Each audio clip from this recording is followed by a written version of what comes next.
CTET primary and junior CDP class आप लोग के लिए चल रहा है। दोस्तों इस क्लास को ज्वाइन कर आप लोग देखें 8 फरवरी को आने वाले क्वेश्चन। इससे पहले मैंने 300 से ज़्यादा क्वेश्चन करा चुका हूँ। बिल्कुल इस बार क्वेश्चन 30 में 30 आप कर आएंगे। तो द एग्ज़ाम कॉमेडी को आप लोग सब्सक्राइब कर इसको स्पीड को देखिए।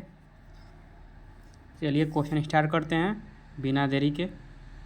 अभिकथन ए, शिक्षिका को अपनी कक्षा के लड़कों को खेलों में भाग लेने के लिए प्रोत्साहित करना चाहिए, जबकि लड़कियों को कला अलंकरण के कार्य देने चाहिए।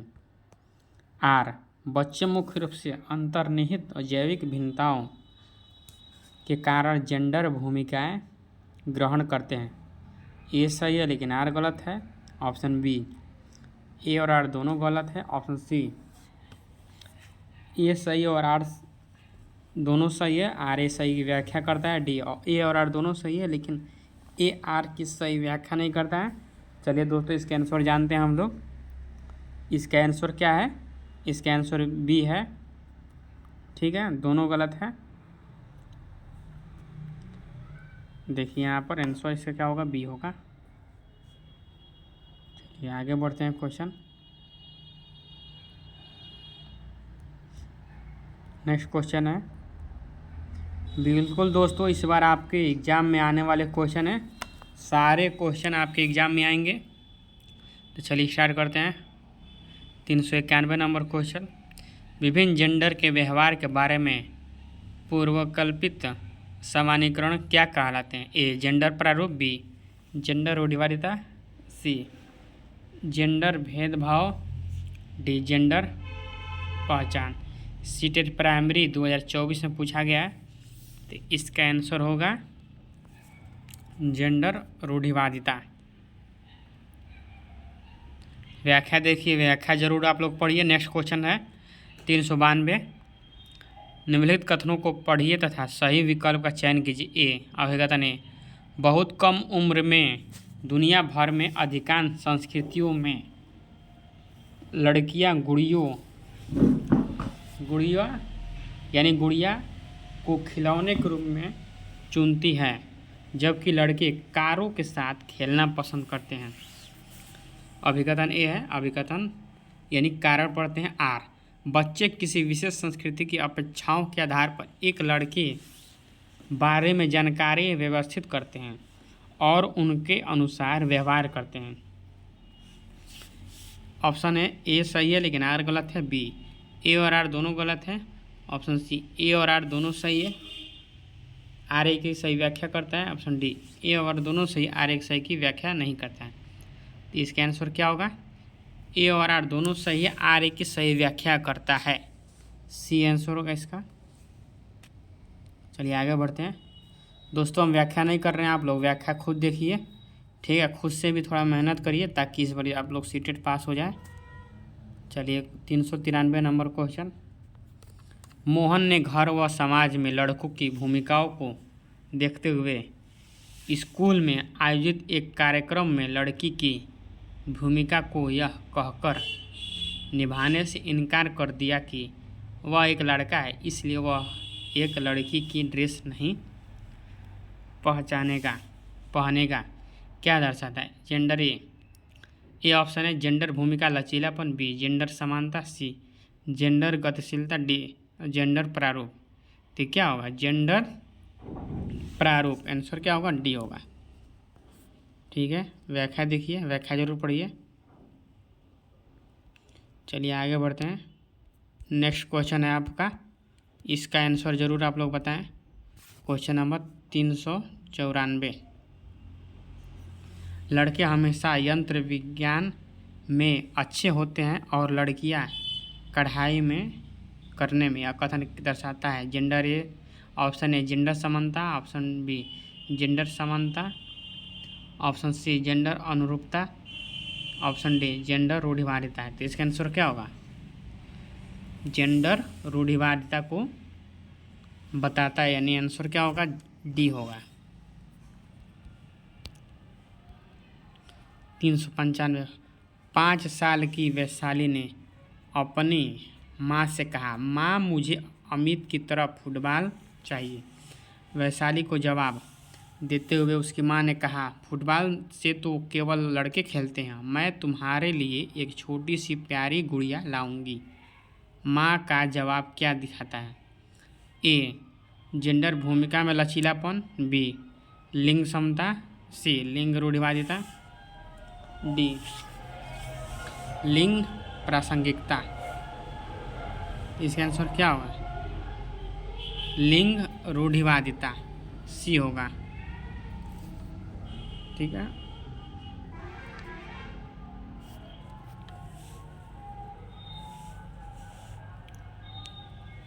आगे बढ़ते हैं। Question number 396। एक प्रश्न उत्तर सत्र के दौरान एक अध्यापक केवल लड़कों को ही अपने भ्रम व प्रश्न पूछने का अवसर दे रहा है। यह सीधे प्रतिनिधित्व करता है। ए, जेंडर सशक्तिकरण। बी, जेंडर समानता। सी, जेंडर पक्षपात। ऑप्शन डी, जेंडर समतुल्यता। तो इसका आंसर क्या होगा? सी होगा, जेंडर पक्षपात।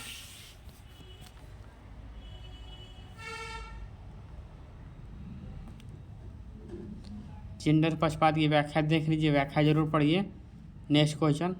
इस बार दोस्तों क्वेश्चन यही सब आएंगे, तो प्लीज़ आप लोग ध्यान से पढ़िए, बिल्कुल मजाक मत करिए, क्योंकि सीटेट इस बार लगभग 29 लाख बच्चे हैं। ठीक है, तो 29 लाख बच्चों में आपको फाइट करना है।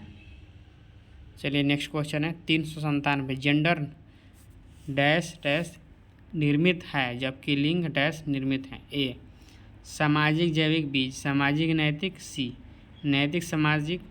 डी, जैविक सामाजिक। तो जेंडर क्या है? ये देखिए, जेंडर एक जैविक है। ठीक है, यहाँ पर क्या होगा? और लिंग क्या है? सामाजिक निर्मित है। डी होगा आंसर। देखिए यहाँ पर क्या होगा? अच्छा, जेंडर सामाजिक है। सॉरी दोस्तों, यहाँ जेंडर क्या है? समाज। ये ऑप्शन होगा। ठीक है, जेंडर सामाजिक होता है जबकि लिंग एक जैविक प्रक्रिया है, बायोलॉजिकल है। चलिए व्याख्या देख लीजिए, व्याख्या जरूर पढ़िए दोस्तों, कभी कभी क्वेश्चन में हो सकता है। चलिए इसलिए कोई बात नहीं है, आगे पढ़ते हैं। 398। वैकल्पिक विषयों के चुनाव में लड़कियों के लिए गृह विज्ञान का विषय और लड़कों के लिए शारीरिक शिक्षा के विषय को सीमित कर देने की प्रथा किस पर आधारित है? ए, जेंडर रूढ़िवादिता। बी, समावेशी उपागम। सी, जेंडर समानता। डी, खोजी उपागम। तो इसका आंसर ए होगा, जेंडर रूढ़िवादिता। ठीक है, आगे बढ़ते हैं।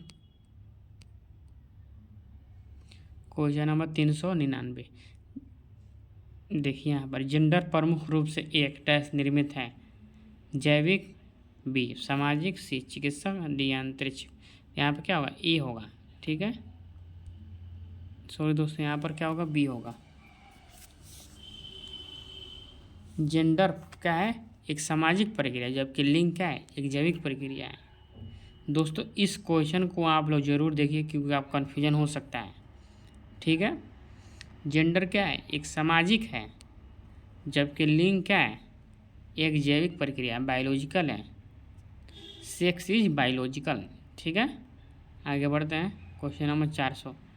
पाठ्य पुस्तकों में महिलाओं की तुलना में पुरुषों का अधिक प्रतिनिधित्व होना चाहिए, किसका उदाहरण है?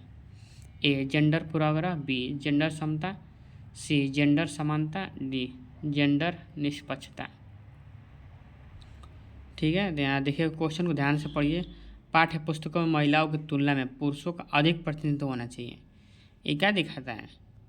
जेंडर पूर्वाग्रह दिखाता है, क्योंकि पुरुषों को यहाँ महत्व दिया जा रहा है और महिलाओं को यहाँ महत्व कम दिया जा रहा है। तो जहाँ पुरुष और महिला में भेदभाव हो, वहाँ क्या होता है? जेंडर पूर्वाग्रह होता है। ठीक है, आगे बढ़ते हैं। Question number 401।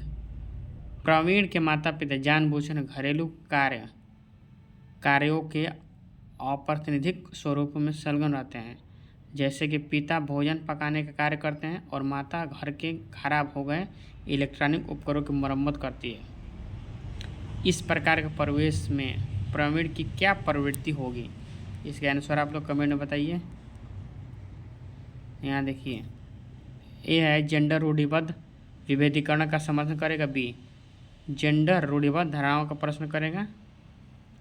सी जेंडर स्कीमा को सुदृढ़ करेगा। डी जेंडर नामीकरण का अनुकूल व्यवहार करेगा। तो आंसर क्या होगा? जेंडर रूढ़िबद्ध धारणाओं पर प्रश्न करेगा। यहाँ पर क्या होगा? बी होगा, जेंडर रूढ़िबद्ध धारणाओं पर प्रश्न करेगा। ठीक है दोस्तों, हम व्याख्या नहीं बता रहे हैं, ना व्याख्या पढ़ रहे हैं, तो प्लीज़ आप लोग व्याख्या ज़रूर देखिए। ठीक है, क्योंकि एग्ज़ाम आपको देना, हमें नहीं देना है, तो आप लोग व्याख्या जरूर पढ़ के जाइए। प्रत्येक क्वेश्चन का व्याख्या आंसर सटीक पढ़िए। लगभग किस उम्र के आसपास प्रायः बच्चों में जेंडर भूमिका की प्रारंभिक समझ आ जाती है? ए 4 वर्ष, बी 10 वर्ष, सी 14 वर्ष, डी 18 वर्ष। यहाँ आंसर क्या होगा? आंसर होगा ए। ठीक है,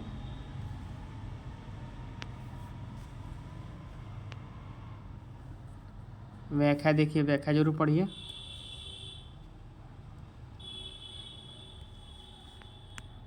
क्वेश्चन नंबर 304 है, जेंडर देखिए, फिर आ गया जेंडर एक डैश संप्रदाय जबकि लिंग क्या है?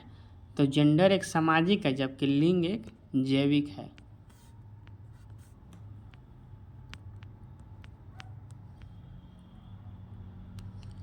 क्वेश्चन नंबर 404, अक्सर गुलाबी रंग को लड़कियों से और नीले रंग को लड़कों से जोड़ना निम्नलिखित में से किसे दर्शाता है? ए जेंडर विविधता, बी जेंडर सकारात्मकता, सी जेंडर रूढ़िवादिता, डी जेंडर समानता। ठीक है, तो क्या होगा?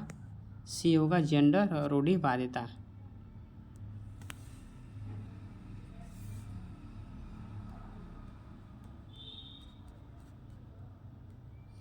चलिए दोस्तों, नेक्स्ट क्वेश्चन है क्वेश्चन नंबर 405 के आंसर आप लोग कमेंट बॉक्स से करिए। तो दोस्तों, हम लोग कल फिर इसी टाइम, नेक्स्ट क्लास कल है। ठीक है, आज मुझे कुछ ज़रूरी काम पड़ गया है थोड़ा मेरे स्टूडियो में। ठीक है, मैं टेक्नीशियन को बुलाया हूँ, तो इसीलिए टेक्नीशियन आया है और इंतज़ार कर रहा है। तो आज इतना ही क्लास पर द एंड करते हैं दोस्तों। तो चलिए, इसका आंसर आप लोग ज़रूर कमेंट बॉक्स में दें। इसका आंसर क्या होगा? द एग्ज़ाम कमेडी को आप लोग सब्सक्राइब करें, लाइक करें, शेयर करिए और मन से पढ़िए। इस बार सीटेट किसी तरह आप लोग को ज़रूर पास होना है दोस्तों। ठीक है, क्वेश्चन का आंसर देने की कला आप लोग ज़रूर सीखिए। जय हिंद दोस्तों।